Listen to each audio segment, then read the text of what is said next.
é o nosso Deus. Estamos falando sobre o pecado, né, e as consequências dele, as punições, e por isso os hinos que nós temos cantados são hinos que se referem à salvação que nós recebemos em Cristo Jesus em razão do perdão que Ele nos dá, né, pela sua graça imensa, porque Ele nos amou, mesmo nós sendo pecadores. Pergunta número 28, meus irmãos. O Caio vai publicar para nós. Nós vimos no estudo anterior o início dessa resposta. As perguntas 28 e 29 tratam, então, das punições para o pecado. A 28 trata das punições neste mundo, ou seja, quais são as consequências de as pessoas permanecerem nos seus pecados sem o devido arrependimento. Elas já começam a sofrer as consequências agora, neste mundo. Mas também elas sofrem as consequências, as punições no mundo vindouro, na eternidade. E aí a pergunta 29 vai tratar da eternidade. Então, nós vimos já inicialmente, lemos alguns destes textos que estão publicados aqui, vimos o que Deus Ele impõe sobre os pecadores em termos de punição por causa da queda.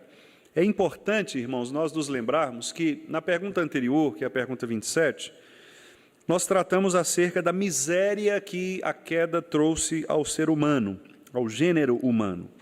E a resposta que os nossos irmãos puritanos deram é que a queda trouxe sobre o gênero humano a perda da comunhão com Deus, o seu desagrado, maldição, de modo que somos, por natureza, filhos da ira. Somos, por natureza, escravos de Satanás.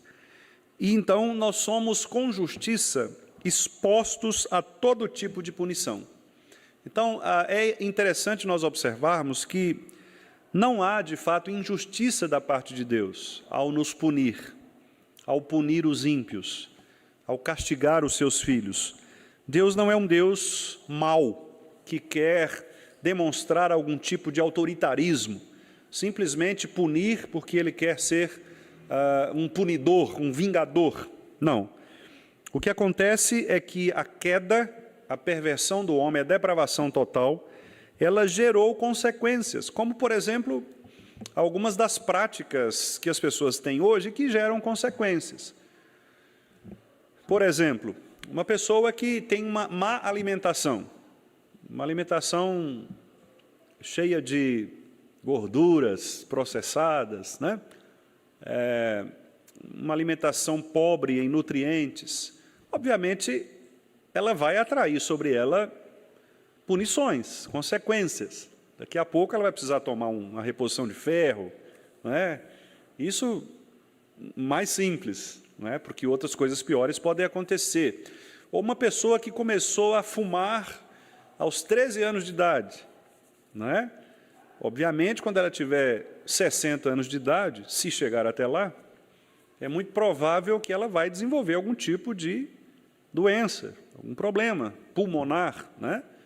Se não um câncer, quem sabe um efizema, algo do tipo, que vai comprometer o seu pulmão. Uma pessoa que bebe bebidas com alto teor alcoólico desde a adolescência, quando chega ali pelos seus 45, 50 anos, a pele está totalmente parecendo um maracujá murcho, né? Toda chupada, né? A pessoa fica sem hidratação, né? Resseca a laringe, a boca fica queimada, são consequências. Então, a mesma coisa é em relação ao pecado. O pecado é isso. Uma pessoa que, ela, por natureza, é um filho da ira, por natureza é pecaminosa, ela também atrai sobre si as punições, as consequências. Então, não é algo que Deus faz, é algo que vem naturalmente de uma prática pecaminosa, né? Então, a menos que haja uma restauração, a menos que haja uma reeducação, né, alimentar nesta pessoa que se alimenta de maneira equivocada, a menos que haja uma interrupção no fumo, na bebida exagerada, a menos que haja uma reforma nisso, né, uma restauração, uma conversão de rota, a pessoa vai sofrer as suas punições. E algumas dessas consequências, ou dessas punições, inclusive, elas permanecem. Não é? Então, por exemplo, uma pessoa que ela teve uma destas práticas que eu citei aqui, ela se converteu já mais velha. Infelizmente, o pecado dela no passado vai trazer punições, consequências ainda. Ela pode até se converter, né? Mas a marca do pecado, a consequência do pecado, vai permanecer naquela vida, do ponto de vista físico, né? Do ponto de vista da carne. Então, o que nós devemos fazer diante de um cenário deste, né? A primeira coisa é, como nós falamos aqui no sermão de domingo, fundamentados na primeira bem-aventurança, bem-aventurados os pobres de espírito, os humildes de espírito, a primeira coisa é reconhecer a nossa miserabilidade, a nossa depravação. Nós somos corruptos, né? Nós já nascemos em iniquidade, então não há nada de bonzinho em nós, não há nada que nós possamos apresentar a Deus que seja algum tipo de benefício para Deus. Nós somos miseráveis mesmo, somos pecadores. A segunda coisa é compreender que, se Deus quis nos salvar deste estado de miserabilidade, foi em razão da sua graça, porque nós não podíamos fazer nada, estávamos mortos, literalmente mortos espiritualmente. Então, a nossa ideia de Deus era uma ideia completamente falsa, completamente idólatra. Mas, pela graça do Senhor, Ele veio até nós pelo Seu Espírito, e como diz Paulo, então, Ele mudou a sede do nosso coração para que nós pudéssemos crer. E uma vez crendo, nós então vamos agora sendo refeitos, como Paulo escreve aos Romanos, refeitos à imagem de Cristo Jesus. E à medida que nós estamos sendo reformados ou refeitos à imagem de Cristo, estas consequências, estas punições que nós estamos vendo aqui, elas são eliminadas do nosso coração. Então, o ímpio, por exemplo, ele tem algumas punições interiores, próprias da natureza do pecado. A primeira delas, que é citada na pergunta 28, é a cegueira do entendimento. Essas pessoas não entendem quem é Deus, elas não sabem quem Deus é. Elas projetam um Deus de acordo com as suas próprias ideias. E isso é muito claro, a gente percebe com muita clareza isso, não só no mundo da filosofia, né, no mundo da teologia também, mas na prática das pessoas. As pessoas têm a ideia de um Deus diferente do Deus da Bíblia. As pessoas, por exemplo, dizem que Deus é um Deus de amor, que não vai mandar ninguém para o inferno, né? Uma visão totalmente universalista da salvação, o que é mentira, a Bíblia não fala sobre isso. Ou as pessoas têm a ideia de um Deus que é como se fosse uma espécie de um guru, de uma lâmpada mágica, né, que você pode chegar ali e pedir para ele qualquer coisa. Eu tenho fé em Deus, né, quem está com Deus não cai, tal, né, as pessoas têm os mantras, né, as frases de efeito, e elas vão levando essa religiosidade falsa, porque elas estão cegas no seu entendimento. Elas são pessoas que foram punidas por Deus, né? Deus mesmo gerou nelas esta incompreensão para que elas não pudessem ou não chegassem ao entendimento de quem Deus é. Sentimentos depravados, nós também falamos disso. Os nossos sentimentos passam a ser todos distorcidos.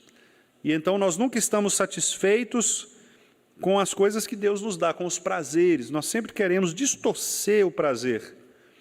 Então, por isso que a Bíblia considera alguns pecados, na verdade, todo pecado ele procede, né, ele sai de um prazer, mas é um prazer exagerado.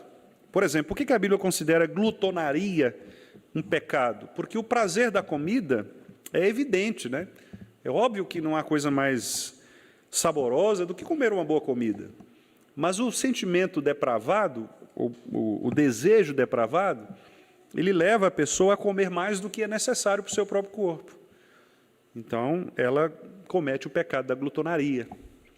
A mesma coisa relacionada ao sexo, né? Deus criou o sexo para o prazer.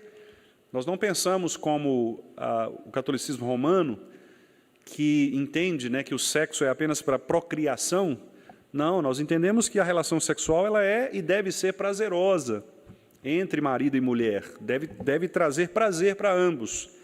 Mas, como o pecado ele perverte os sentimentos, ele faz com que a pessoa não se realize dentro do seu casamento. Então, ele procura outras pessoas fora do seu casamento, ou procura formas de sexualidade contrárias ao que a Bíblia ordena, né? E aí você tem essas perversões todas. Então, os sentimentos humanos, eles são depravados. Nós não conseguimos nos controlar, nem psicológica, nem psiquicamente. Nós nos tornamos pessoas que, ao invés de percebermos coisas boas, nós percebemos aquilo que é ruim. A tendência do ser humano é sempre ver o copo meio vazio, ao invés de vê-lo meio cheio, né? O copo está pela metade. Você tem duas opções. Você pode vê-lo esvaziando ou pode vê-lo enchendo. O pecado sempre vai vê-lo esvaziando. Porque o pecado é sempre uma perversão, é sempre uma negativa, né? É sempre um para baixo do ser humano. É uma subversão das coisas que nós podemos ver.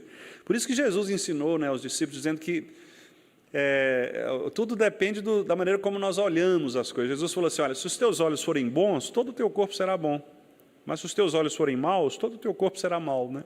Em outras palavras, depende muito da maneira como você vê a realidade da vida, né?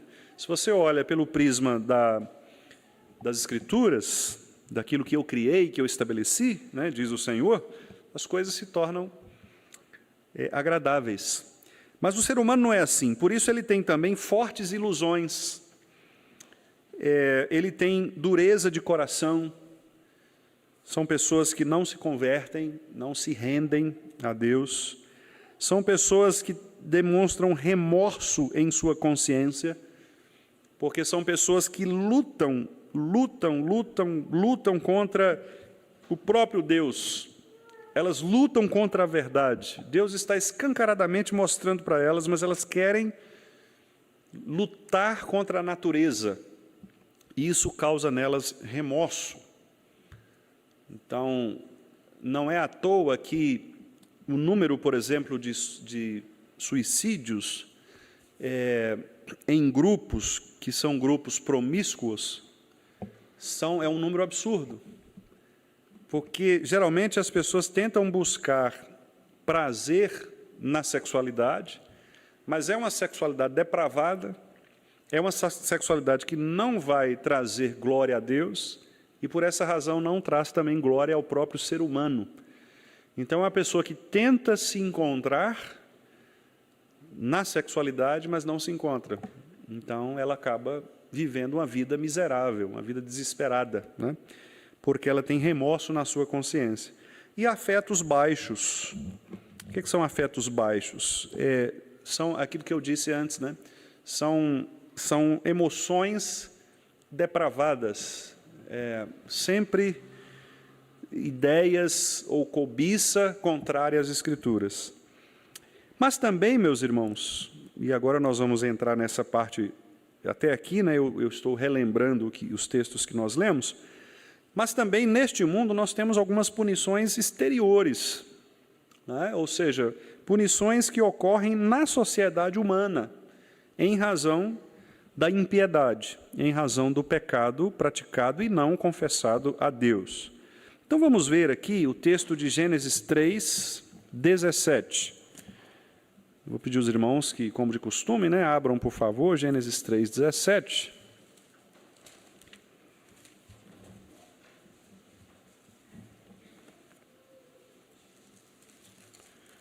Gênesis 3 é o capítulo que trata da queda.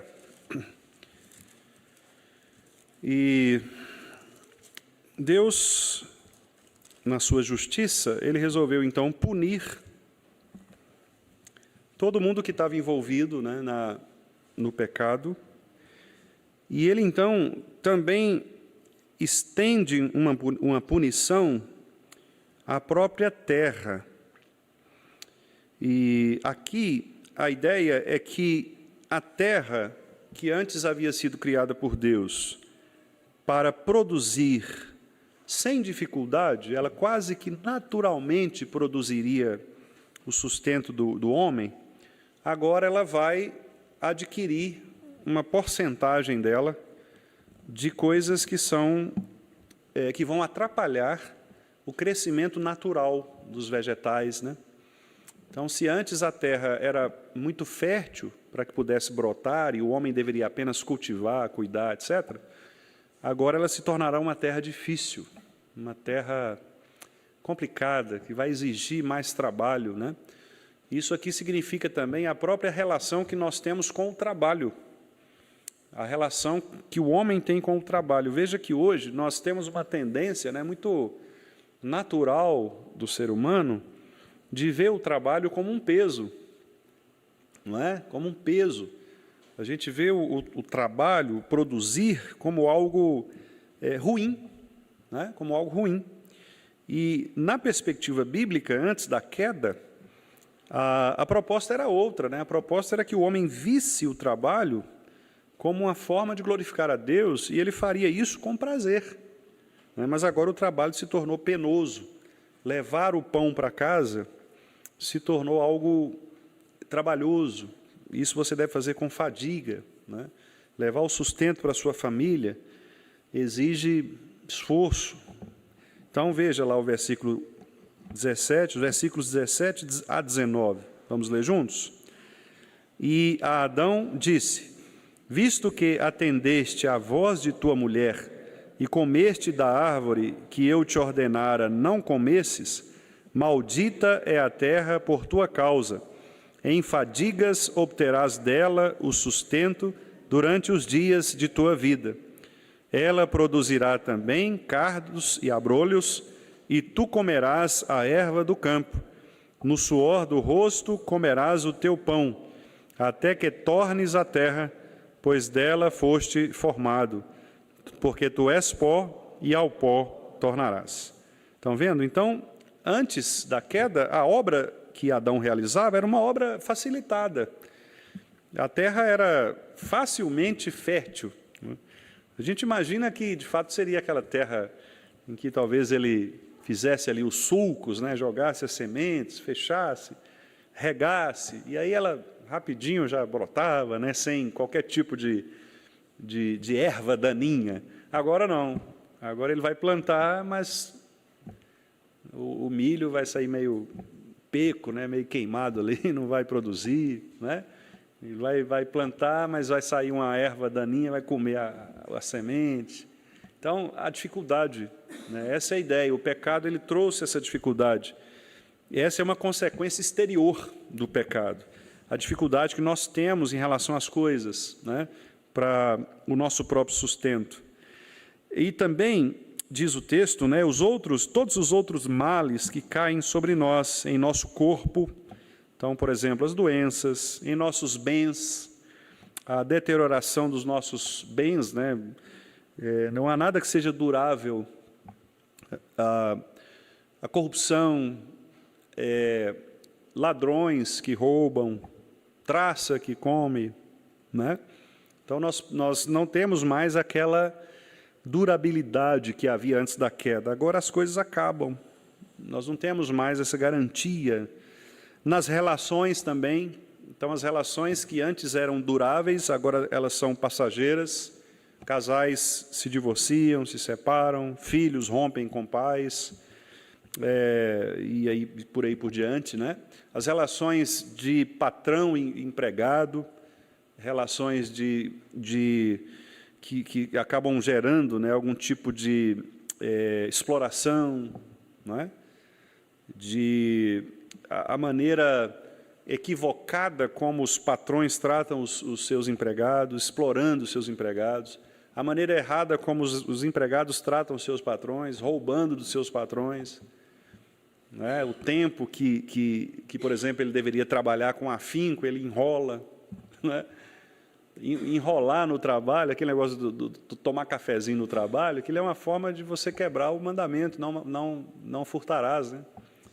Você está o tempo do seu serviço ali. Seu cafezinho é 15 minutos, você fica 1 hora batendo papo, né?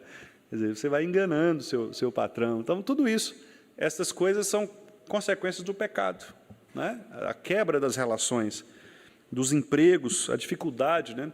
Então, Então, por exemplo, a falta de emprego, isso aí é por causa da sociedade brasileira. Não, isso aí é por causa do pecado. Em todo lugar você vai ter situações assim, né? Você vai ter problemas nessa área.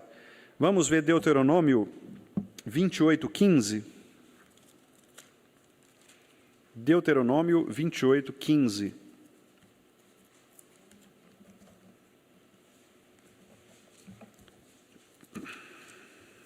Deuteronômio 28:15.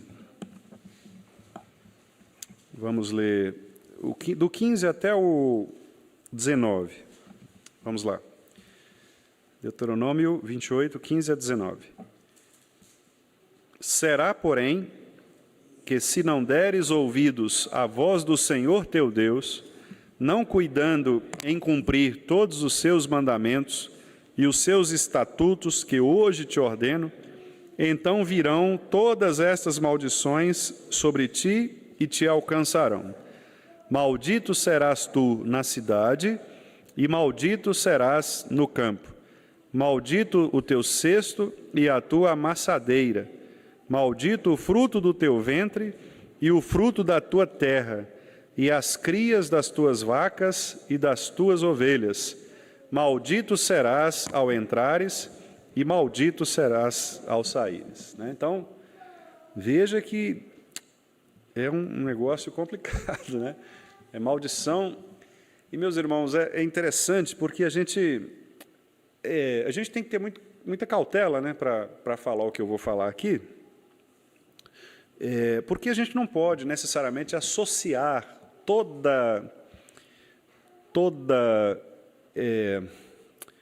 problema na vida de alguém, nós não podemos associar necessariamente a um pecado. O exemplo clássico que nós temos disto na Bíblia é Jó. Jó não tinha um pecado específico para que Deus o punisse. No entanto, ele passou por todas aquelas provações, né? Então, com isso eu quero dizer o seguinte, que muitas vezes Deus nos faz passar por provações, como foi o caso de Jó. Mas nós também vemos na Bíblia muitos casos de problemas que as pessoas tiveram por consequência dos seus pecados. Por consequência dos seus pecados. Então, quando o texto de Deuteronômio traz essas maldições aqui, e ele diz assim, olha, se você não der ouvido à voz do Senhor e não cumprir os mandamentos, coisas ruins vão acontecer com você. Então, você não vai dar certo na cidade, ou seja, nas relações públicas, emprego, etc. Se você for para o campo, também não vai dar certo. Você vai tentar, vai ficar tentando, Deus não vai te abençoar. Teu cesto e tua amassadeira. Então, você deixa de ser dizimista, por exemplo, e aí começa a faltar coisa na sua casa. Você fala assim, eu não vou dar o dízimo, não, porque se eu der o dízimo, vai faltar para eu pagar a conta. Aí você não dá o dízimo e falta mais ainda. Não só falta, como chega mais coisa. Aí chega uma cobrança lá, gente, eu nem estava lembrando disso aqui. Pois é, o oficial de justiça está aí, vai penhorar. A coisa fica mais... Por quê? Porque Deus vai te dizendo assim, volta para a minha palavra, arrepende-se. Fruto do teu ventre. Às vezes um filho, a pessoa não... Às vezes a relação, ela diz assim, eu não quero ter filho. Deus me livre de ter filho. E Deus livra mesmo. Às vezes ela engravida e os filhos morrem. Porque é assim, Deus faz essas coisas. Se nós somos desobedientes, a maldição vem sobre nós. Isso é bíblico, não sou eu que estou falando, não. É bíblico. Então, repito, não estou dizendo que toda aprovação ela é uma consequência de um pecado. Às vezes você não tem um pecado, mas Deus está te provando ali, te colocando na fornalha, isso acontece. Mas também pode acontecer de você ter um pecado, de estimação. Você está vivendo com um pecado e Deus está, como diz o reverendo Francisco Leonardo, o sogro do reverendo Augusto Nicodemos, Deus está te colocando dentro de um pilão e socando. Não é? Pá, pá, socando no pilão, até você ficar moído, não ter o que fazer, né? Deus vai te testando. Então, essa é uma consequência externa do pecado. E veja, o pecado ele é interno, né? A dureza de coração, a falta de arrependimento é interno. Mas Deus traz reflexos também exteriores. E, finalmente, e esse, obviamente, é o mais temido, né, de todos, e que Deus nos livre, né, a todos nós aqui, de enfrentarmos, né, esse pecado. Cremos que não passaremos, né, porque somos crentes no Senhor. Mas a última punição é exatamente a morte, que é, nesse caso aqui, não só a morte física, mas a morte como afastamento completo do Senhor, né, o julgamento, que é o inferno mesmo. Então, o texto de Romanos 6, vamos ler lá, Romanos 6, versículos 21 a 23. Vamos ler do 20 ao 23, né, para fazer um sentido maior aí. Romanos 6, 20 a 23.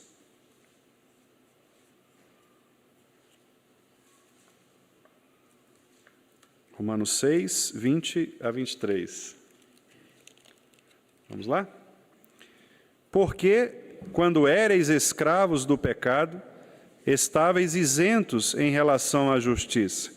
Naquele tempo, que resultado colhestes? Somente as coisas de que agora vos envergonhais, porque o fim delas é a morte. Agora, porém, libertados do pecado, transformados em servos de Deus, tendes o vosso fruto para a santificação e, por fim, a vida eterna. Porque o salário do pecado é a morte, mas o dom gratuito de Deus é a vida eterna em Cristo Jesus, nosso Senhor. Então veja que Paulo é bastante claro, né? Naquele tempo nós estávamos flertando mesmo com a morte, porque se a salvação não nos alcançasse, né, se a graça não nos libertasse do pecado, nós morreríamos, porque esta é uma punição para o homem que não se arrepende. Não há outra saída, meus irmãos. Aqueles que são pecadores e que não se arrependem, eles morrerão. Mas não só morrerão fisicamente, eles morrerão também espiritualmente, afastando-se completamente do Senhor para a condenação no inferno. Então, a palavra é muito clara.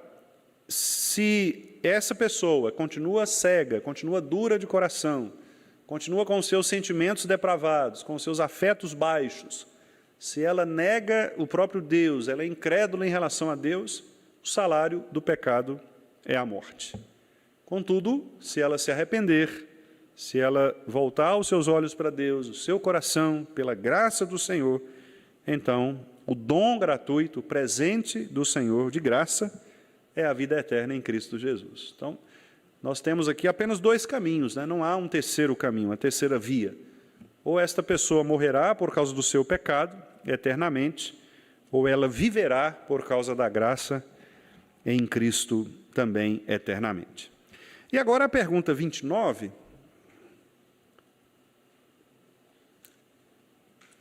A pergunta 29, então, nos diz...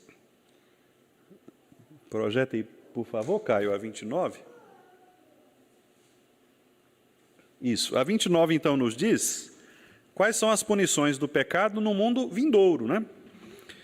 Vamos ler, então, a resposta? As punições do pecado no mundo vindouro são a separação eterna da presença consoladora de Deus e os tormentos mais penosos na alma e no corpo, sem intermissão, no fogo do inferno para sempre. O catecismo é muito claro e não precisaria nem de nós expandirmos isto, porque é exatamente o que a Bíblia nos diz. Agora, eu queria só fazer uma breve observação. Os irmãos já perceberam como que as igrejas atuais, né, as igrejas evangélicas, na atualidade, elas falam pouco a respeito do inferno, pouco a respeito da condenação, porque esta é uma mensagem que não valoriza o ser humano, né? Pelo contrário, essa é uma mensagem assustadora, uma mensagem aterradora. E por isso muitos pastores e muitos pregadores evitam falar sobre isso. Mas veja que esta é uma doutrina bíblica e que nós precisamos, meus irmãos, não só enfatizá-la para as pessoas, como também pregá-la a nós mesmos. Porque quando nós lemos uma resposta dessa, nós deveríamos arrepiar, pelo menos, né? Porque a Bíblia fala disso, de tormentos penosos na alma, sem intermissão. Sem intermissão. Imagine o que é você queimar-se. Não é, Bruno? Imagine você se queimar e queimar para sempre, sem morrer. Porque esse é o problema, né? Se você queimasse e morresse, aí acabou, mas não é o aniquilacionismo como pregam os adventistas, né? A nossa alma não vai ser exterminada. Não, ela vai continuar queimando. Irmãos, que negócio terrível, terrível, né? Imagine você querer sair daquele sufoco e não conseguir. Todo mundo aqui já teve uma sensação dessa, né?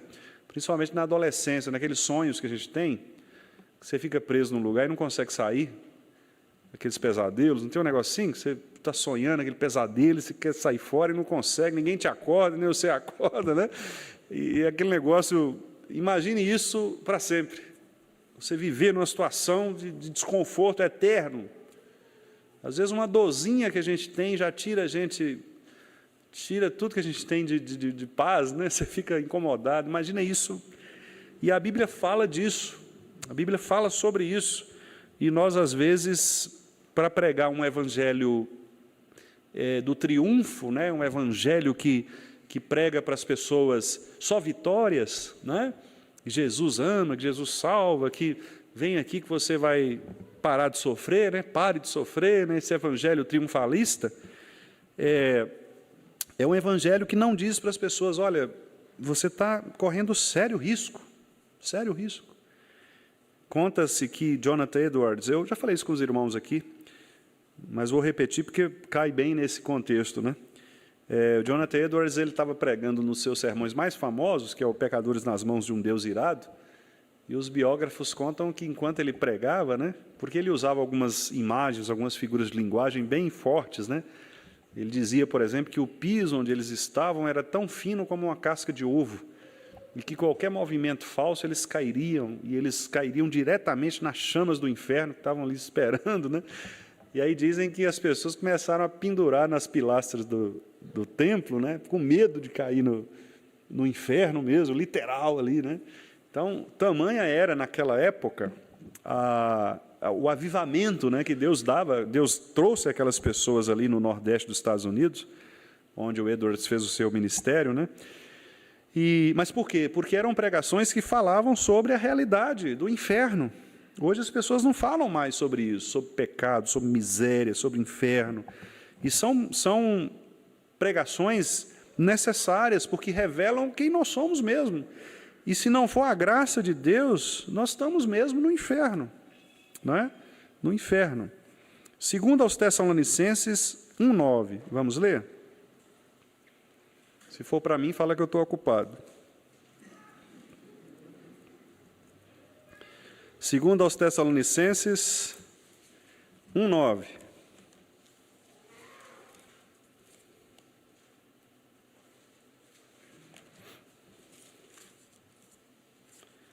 Vamos ler juntos? Segundo aos Tessalonicenses, vamos ler o 9 e o 10, né? Para fazer sentido do período todo. Vamos lá.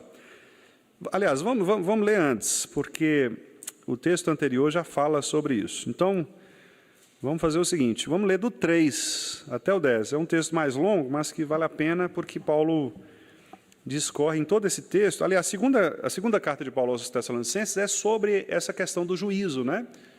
Inclusive da segunda vinda de Cristo. Então, vamos ver o que Paulo fala aí, então, do 3 ao 10. Vamos lá. Irmãos, cumpre-nos dar sempre graças a Deus, no tocante a vós outros, como é justo, pois a vossa fé cresce sobremaneira, e o vosso mútuo amor de uns para com os outros vai aumentando, a tal ponto que nós mesmos nos gloriamos de vós nas igrejas de Deus, à vista da vossa constância e fé em todas as vossas perseguições e nas tribulações que suportais, sinal evidente do reto juízo de Deus, para que sejais considerados dignos do reino de Deus, pelo qual, com efeito, estais sofrendo.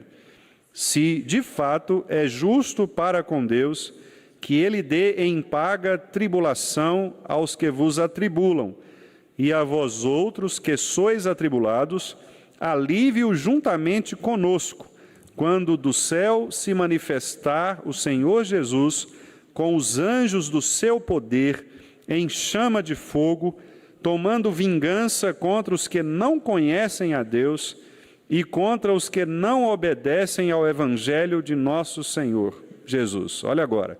Estes sofrerão penalidade de eterna destruição, banidos da face do Senhor e da glória do seu poder, quando vier para ser glorificado nos seus santos e ser admirado em todos os que creram naquele dia, porquanto foi crido entre vós o nosso testemunho.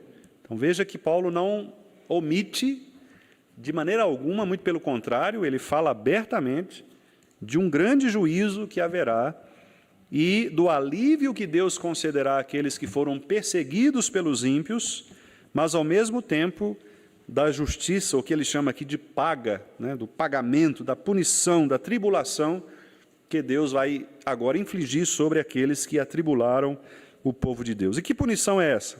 Versículo 9.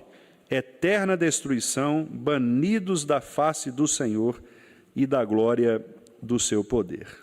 Aqui é importante destacar que quando Paulo fala destruição, ele não está dando aqui deixa para a doutrina adventista, né? Como eu mencionei agora há pouco, os adventistas do sétimo dia, eles acreditam em uma doutrina chamada aniquilacionismo. Para os adventistas não haverá, as almas serão aniquiladas, você deixará de existir. Os ímpios, né, no caso, deixarão de existir. Portanto, não há uma crença no inferno como punição. Mas nós não cremos assim. Nós cremos o seguinte, que haverá punição, a punição dos ímpios será eterna, haverá um constante sofrimento, né, em razão deste afastamento de Deus. Então, só esse destaque. Vamos ver também Marcos, capítulo 9. Eu estou lendo os textos que estão citados ali, né? Como os irmãos estão vendo, porque eles são os textos base e são suficientes para que nós possamos perceber, né, essa realidade do inferno, como que a Bíblia trata isso, né? Marcos 9, nós vamos ler os versículos 47 e 48. Vamos lá, 47 e 48. E se um dos teus olhos te faz tropeçar, arranca-o. É melhor entrares no reino de Deus com um só dos teus olhos, do que tendo os dois seres lançado no inferno, onde não lhes morre o verme, nem o fogo se apaga.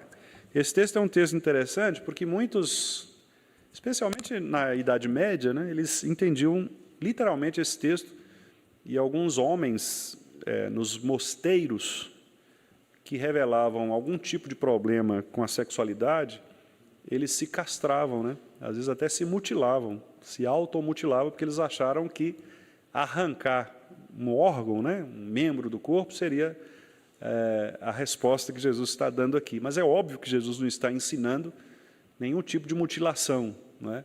Se fosse assim, nós teríamos que ser esquartejados, né? Porque todo o nosso corpo ele nos faz pecar em algum momento, né? Não é isso. O que Jesus está falando é o seguinte: olha, você precisa tratar daquilo que te faz pecar. Se o teu pecado é a cobiça dos arranque esta cobiça, portanto. Se o seu pecado é a língua, corta a língua. Quer dizer, tira esse pecado. A ideia é essa, é você tratar o pecado, porque um pecado não tratado, ele vai levar você para o inferno.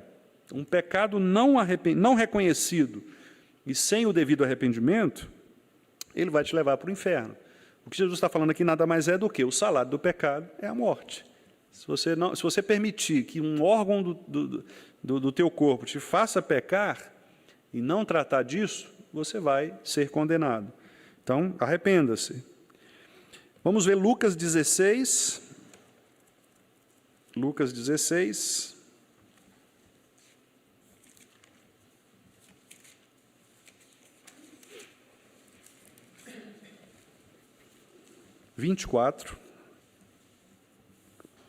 Lucas 16, 24 e 26.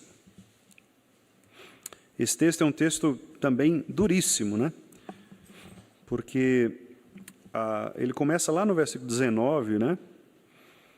E Jesus fala, havia certo homem rico que se vestia de púrpura, linho finíssimo, todos os dias se regalava esplendidamente. E, por outro lado, havia um mendigo, chamado Lázaro, coberto de chagas, que ficava ali à porta. E aconteceu, desejava alimentar-se das migalhas que caíam da mesa do rico, os cães vinham lamber-lhe as úlceras, e aí morreu o mendigo, e ele foi para o seio de Abraão, ou seja, foi para o céu. E o rico morreu também, foi sepultado. Só que o rico estava no inferno, né? Versículo 23. E estando em tormentos, ele levantou os olhos e viu ao longe, a Abraão e Lázaro no seu seio. Irmãos, aqui não está ensinando que haja comunicação do céu e inferno, tá bom? Não quer dizer que do céu vai dar para a gente ver o inferno e vice-versa. Aqui é só uma maneira figurada de Jesus ilustrar essa situação, né, para ensinar um princípio básico ao final. Jesus não está montando aqui um cenário, ele não está descrevendo o que é o céu e o inferno, ele está montando uma história, que é muito comum isso na literatura bíblica, né? A gente chama isso na literatura de verossimilhança, que é quando você monta uma história que é uma história real, uma história que pode ser real, que tem ela tem elementos de verdade, né? Mas não necessariamente é uma história que aconteceu. Jesus está ilustrando para chegar à moral da história, que é o que nós vamos ler agora aqui, né? Nos versículos, vamos ler o 24 ao 26, vamos lá, 24. Então, clamando, disse, Pai Abraão, tem misericórdia de mim, e manda a Lázaro que molhe em água a ponta do dedo e me refresque a língua, porque estou atormentado nesta chama. Disse, porém, Abraão, filho, lembra-te de que recebeste os teus bens em tua vida, e Lázaro igualmente, os males. Agora, porém, aqui ele está consolado, tu em tormentos. E, além de tudo, está posto um grande abismo entre nós e vós, de sorte que os que querem passar daqui para vós outros não podem, nem os de lá passar para nós. Então, veja, o princípio que Jesus está mostrando aqui existe céu e existe inferno. São dois ambientes distintos. Cada um vai, à medida que morre, vai para um lugar específico, não há, portanto, um purgatório, né? Claramente não há um purgatório aqui, não há uma antessala, mas um está lá, outro está aqui, são lugares distintos. E Jesus diz também que este lugar em que o rico está é um lugar de tormento eterno, porque ele diz, porque estou atormentado. No grego aqui é uma ideia de permanência. É como se ele dissesse, eu estou em constante tormento. Esse atormentado aí, né, esse particípio ado, é como se fosse assim, eu estou continuamente assim. É algo que eu não consigo mudar, é um estado que eu não consigo mudar. E aí é isso, Abraão simplesmente confirma, dizendo, olha, é isso mesmo. Aqui você recebeu os louros, né, a glória que esse mundo oferece, enquanto Lázaro não recebeu nada, né, recebeu os tormentos deste mundo, mas agora a coisa se inverte. Que é exatamente o que no Salmo 73 diz, né? Asaf vê a prosperidade dos ímpios e vê o seu descontentamento. E aí, quando ele entra no santuário, Deus mostra para ele o fim, né? E aí Deus mostra o inverso, quer dizer, enquanto os ímpios estavam aqui regalados, né, todos saudáveis, etc., agora eles estão em tormento eterno, enquanto Lázaro, que viveu uma vida, Lázaro não, Asaf, né, que viveu uma vida com privações aqui, ele agora não, está consolado na presença do Pai. Isso serve para nos consolar como crentes, né? Claro que o texto também não está dizendo que rico vai para o inferno e pobre vai para o céu, tá certo? É outra interpretação errada. Não é uma teologia da libertação que Jesus está fazendo aqui, né? Nada aí de Leonardo Boff, Paulo Freire, esses caras, não tem nada a ver com isso, né? A ideia aqui é que são duas situações, talvez Jesus tenha usado rico e pobre exatamente para mostrar esta riqueza, muito mais no âmbito espiritual, e o pobre nessa pobreza no âmbito espiritual, que é bem-aventurados os pobres de espírito, né? E Jesus vinculou essas duas coisas. Mas o fato é que o inferno existe. Pessoas irão para lá. Pessoas que, nesta vida, não perceberam a presença de Deus, viveram de acordo com os seus próprios recursos, com a sua própria riqueza, e depois elas vão revelar sua pobreza no inferno. Enquanto aqui aqueles que foram pobres nesse mundo, né, viveram em pobreza nesse mundo, pobres de espírito, agora eles recebem o consolo do Senhor. Pois não, Ronaldo? Mas essa narrativa aí que Deus daqui pode passar para lá, acho que todo mundo, no caso aí, eu acho que a palavra era alguém vendo fogo lá dentro, porque não acho que esquisita essa narrativa, como é que explica essa narrativa? Deus daqui pode passar para lá, o cara não está nem querendo chegar ali perto. Mas é isso, foi o que eu disse, né? A ideia, na verdade, é mostrar, Jesus não está fazendo aqui, montando um diálogo, como se alguém quisesse passar, né? Alguém do céu, né? Eu vou fazer um churrasco lá, está melhor que aqui, o fogo lá é mais quente, né? Não, não é isso. É que Jesus está querendo mostrar o seguinte, que há uma separação, né? É um abismo, uma separação. Então, não tem como, não dá para fazer esse transporte, né? Você não pode vir para cá e nem eu posso ir para aí. Uhum.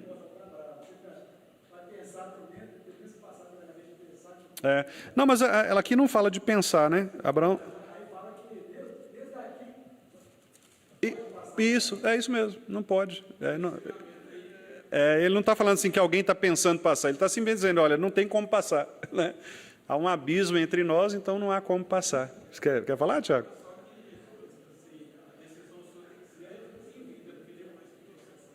Exatamente. Se tiver que resolver, se você tiver que passar daqui para lá, né? Se você tiver que passar daqui para lá, você tem que resolver na vida, porque depois que morre, já era, não tem como passar de um lado para o outro, né?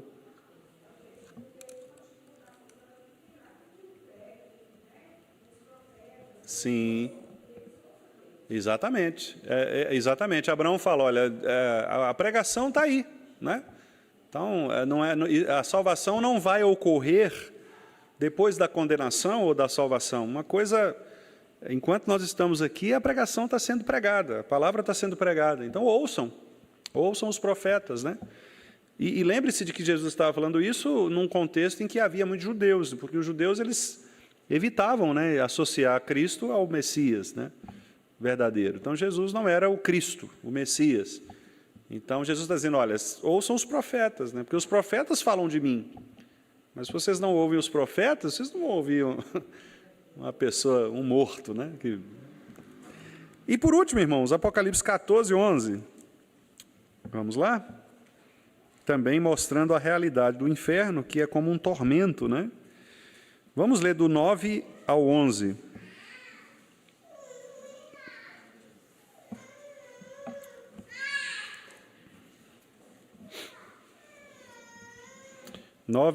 Apocalipse 14. Vamos lá?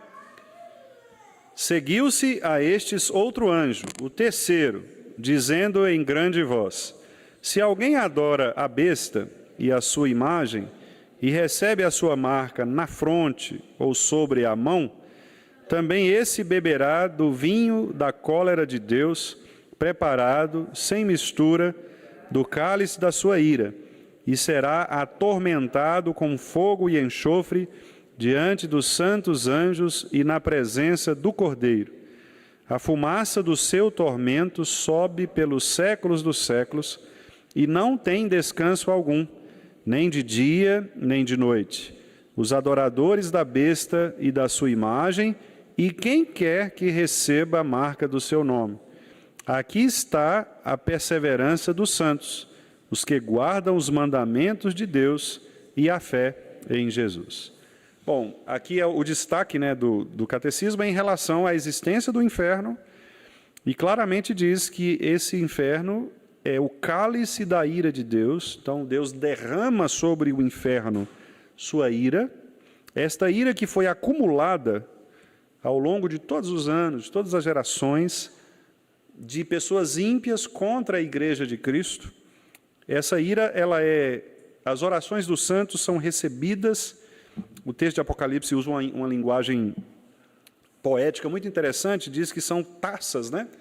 E as orações, elas vão entrando nessas taças e elas enchem as taças até aquele dia em que ela chegará no topo mesmo, e é quando Cristo voltará, e então estas orações dos santos serão respondidas por meio do grande juízo de Deus, que é esse derramamento da cólera, ou da ira de Deus, né? Do cálice da ira de Deus contra os ímpios, contra a besta e os seus adoradores.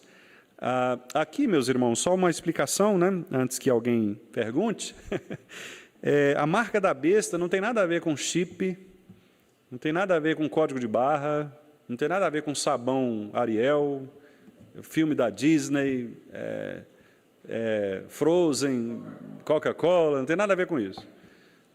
Fronte e mão está simbolizando o seguinte: ideias e obras. Então, todas as pessoas que pensam contra o cristianismo, elas fazem o trabalho da besta. Elas agem como a besta agiria. Então, aqui está se referindo àqueles que são anticristãos mesmo. São pessoas ímpias que se colocam numa prática de vida contrária ao cristianismo. Elas produzem coisas que são contrárias ao cristianismo. Por exemplo, Porta dos Fundos, daquele palhaço lá, como é que é o nome dele? O Porchat, como é que é o nome? Porchat? Porchat. Aquilo lá é uma besta, nos dois sentidos, né? Então, ele é um anticristo. Ele carrega na testa ideias profanas e faz coisas profanas. É isso. A besta é isso. É uma pessoa que age contra o nome de Cristo, contra a igreja, né? Então, não tem nada a ver com símbolos misteriosos, com essa coisa que as pessoas ficam tentando adivinhar. Vem esses apóstolos aí de YouTube falando que a marca é isso, é aquilo. Não tem nada disso. São ideias, são ideologias. Por isso que diz aí, na fronte e sobre a mão, ou seja, ideias anticristãs e práticas anticristãs, obras anticristãs. Todo mundo que faz isso está servindo a besta. Diz aí, os adoradores da besta e da sua imagem. Que imagem é essa? São as obras, as práticas, é aquilo que a besta faz e que deixa marcado numa sociedade. Por exemplo, todos nós vimos, né, com muita tristeza, a abertura das Olimpíadas na França, certo? Ali é uma imagem da besta, claramente. Certo? É uma imagem da besta, exposta para todo mundo ver. Inclusive até o próprio Papa, né, Francisco, condenou a abertura, o que mostra que a repercussão foi muito grande contra o cristianismo, não contra uma igreja específica, mas contra o cristianismo em geral, né? Então, isso são marcas de besta, né? São obras, são ideias, são práticas de pessoas que estão servindo a Satanás, né? São escravas de Satanás. E no Apocalipse nós temos duas bestas, né? Tem a que emerge da terra e que emerge do mar, geralmente associando a poderes políticos, econômicos, né? E associando a poderes ideológicos. Então, geralmente, o controle, né, de uma determinada sociedade vem exatamente daí, ou das questões políticas, econômicas, né? O governo, a monopolização política. Vocês veem, por exemplo, a briga que existe, né, entre os poderes políticos, China, por exemplo, ali com o Oriente Médio, petróleo, etc., com o Ocidente, Estados Unidos, tal. Isso aí é coisa, né, de muitos anos. Então, poder político, quem é maior nesse jogo, né? E a questão ideológica, as ideias que vão surgindo, filosofias, né, pagãs, anticristãs. A cada dia surge alguém falando uma... Então, é isso que representa a besta, né? A Confissão de Fé de Westminster diz que o anticristo, a confissão afirma literalmente que o anticristo é o Papa da Igreja Católica. A ideia da confissão, na época, né, os irmãos puritanos, eles entendiam que o Papa, ao se assentar no lugar de ser o representante do Filho de Deus, ele estava se colocando ali como aquele que é o representante principal do anticristo, porque ninguém pode assentar-se na cadeira de Cristo, né? Então, os nossos irmãos puritanos da época entendiam isso. Hoje, há discussões em torno dessa questão, né? Mas o fato é que nós, reformados, entendemos que todo aquele, seja uma pessoa, ou seja uma ideia, ou seja um país, que se coloque ou que proponha uma obra que seja anticristã, de qualquer nível, seja ela política, seja ela econômica, seja educacional, ela está exercendo um papel de anticristo. Por isso que Paulo, lá em Tessalonicenses, fala de anticristos, no plural, né? Ele não fala de um anticristo, ele fala de anticristos. Por quê? Todas as pessoas, ideias que são contra Cristo, são anticristãs. Então, um filósofo que defende uma ideia contra a palavra de Deus, ele é um anticristo, é um tipo de anticristo, né? Ele não é o anticristo, mas ele é um tipo de anticristo. Né? Então, é só para explicar isso aí, isso é escatologia, outro assunto, mas só porque como o texto tem essa questão da besta e da marca, né? Talvez algum irmão possa ficar aí com essa dúvida. Ok, meus irmãos, então o pecado gera punições neste mundo e também no mundo vindouro. Neste mundo, coisas interiores, endurecendo o coração, pervertendo os sentimentos, coisas exteriores, com problemas nos relacionamentos, e gera também punições futuras, o inferno, para aqueles que não se arrependem. Que Deus nos livre, né, de recebermos punições por causa do pecado. Qual é o caminho? Arrependimento, confissão. Né? Se há um pecado em nós, se você observa algum pecado, peça perdão a Deus, arrependa-se. E, para não restar dúvida, faça como Davi. Senhor, absolve-me das faltas, até aquelas que me são ocultas, até que eu não sei. Né? Porque certamente há pecados que nós nem sabemos. Cuida dessas também, para que eu não venha a sofrer as punições, né, por causa deles. Sim, irmã Elisete?